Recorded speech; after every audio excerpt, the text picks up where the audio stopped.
the Italian band Automat was a bold electronic music project that emerged at the end of the 1970s, during the peak of the synthesizer revolution. It is mainly remembered for its only self-titled album, released in 1978, today considered a true cult piece among collectors and electronic music scholars. Automat was not exactly a traditional band, but a studio project created by musicians Romano Musumarra and Claudio Gizzi, both also members of the pop band La Bottega dell'Arte. The album was born with a very specific goal: to demonstrate, for compensation, the sonic possibilities of the MCS-70, memory-controlled synthesizer 70, an Italian synthesizer developed by Mario Maggi, considered at the time one of the most advanced in Europe. The project had the clear intention of showing the market the potential of the MCS-70, functioning almost as an expanded demonstration of the instrument. Fully analog, the MCS-70 already offered programmable memories, a rare and expensive feature for the standards of the late 70s. Curiosity: the album was recorded on the only existing prototype of the MCS-70, which further increases its historical value. The album was recorded at EMI Studios in Rome during November and December 1977. The production was handled by EMI Italy, and it was released under the Harvest label, also owned by EMI. The sound engineer responsible for the recording was Luciano Torani.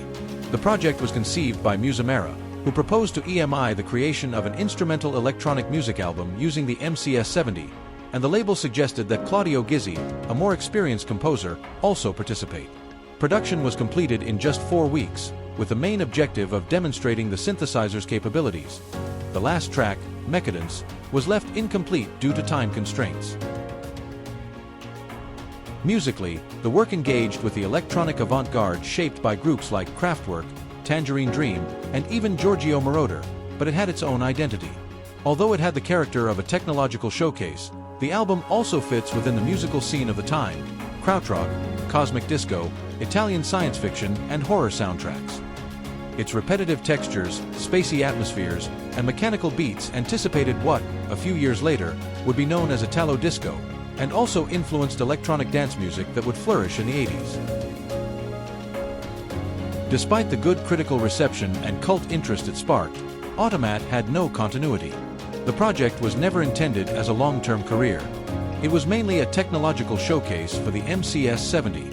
The result is artistic, not only promotional. The album was commercially released by EMI, gained its own life, and is still celebrated today as a forgotten classic of Italian synth music. The music market at the time was also not ready to consistently invest in experimental electronic initiatives from Italy. Incentives to continue did exist, but both Musumarra and Gizzi chose different paths, and Automat remained a unique experience. Each participant took a different direction. Romano Musumarra became a renowned producer and composer, responsible for numerous European pop hits in the 1980s and 1990s, working with artists such as Gene Moss, Elsa Longini, and even Celine Dion. Claudio Gizzi dedicated himself to composing soundtracks for cinema and television, an area in which he already had experience before the project.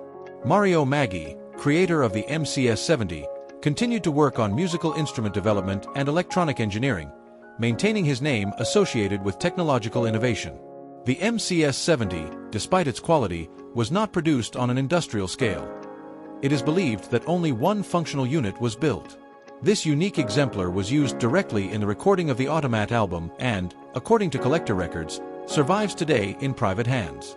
If auctioned, it could easily exceed €100,000, given its historical value and absolute rarity. A few years later, however, Maggi achieved a historic feat by designing the Elka Synthex, 1981, one of the most advanced polyphonic synthesizers of the time. Produced in fewer than 1,000 units, it became a worldwide reference and was adopted by artists such as Jean-Michel Jarre, Stevie Wonder, Klaus Schulze, Keith Emerson, and even Duran Duran in the studio. Today, the Synthex is celebrated as a true classic of 1980s synthesizers. The Automat album is composed of 6 tracks. Side A, The Rise, 6 minutes and 7 seconds. The Advance, 4 minutes and 6 seconds. The Genus, 6 minutes and 31 seconds. Side B, Droid, 5 minutes and 30 seconds. Ultraviolet, 6 minutes and 20 seconds. Decadence. 4 minutes exactly. Compositions by Romano Musumarra and Claudio Gizzi. The track Droid, considered a true gem from the late 70s, did not achieve significant commercial success either in Italy or in Brazil. However, it gained visibility when used as the opening theme for the TV news program Jornal Elettronico on TV Globo, from 1982, when the news program was restructured and relaunched as Jornal de Globo. This television use brought notoriety to the track and allowed it to be heard by a wide audience, even without being a sales hit or radio play success. Regarding royalties, there are no public records revealing how much Musumarra and Gizzi earned from the album, nor whether they still receive anything today. It is likely that, being a niche project with limited pressing, the financial impact was modest. At that time, contracts usually provided that new artists received only about 10 to 12% of the wholesale price per album sold, and only after the label recovered its costs. In international sales, the rate was even lower, ranging between 70% and 75% of the domestic rate. Public performance rights, such as the use of Droid on TV Globo, would be managed by publishers and collecting societies, but there is no concrete data on the amounts paid. Even with this obscure nature, Automat managed to influence later generations. One example is the Swedish musician Håkan Hultberg, who under the pseudonym Humanoid Invasion re-recorded the piece Automat, adapting it to a space synth sound with Italo disco touches. In interviews, Hultberg described the track as a classic of instrumental electronic music and his version as a tribute to the original work and the Italian composers. After decades of obscurity, the album was remastered in 2014 by Premium Series AG, using cutting-edge technology with 24-bit digitization, ensuring sound quality superior to previous editions. This remastered version allowed both old fans and new generations to access the work with enhanced fidelity and is available on streaming platforms such as Spotify and Apple Music. With only one album released, Automat remains an obscure yet influential landmark, an example of how technological and artistic experimentation in the 70s planted seeds that would grow in the following decades, both in pop and electronic music, and even on television. For those who want to explore more, the following links are in the video description. Droid, Remastered. Automat, 1978.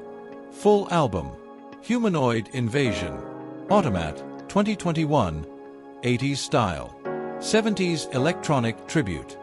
If you liked this video, give it a thumbs up, subscribe to the channel, and hit the bell.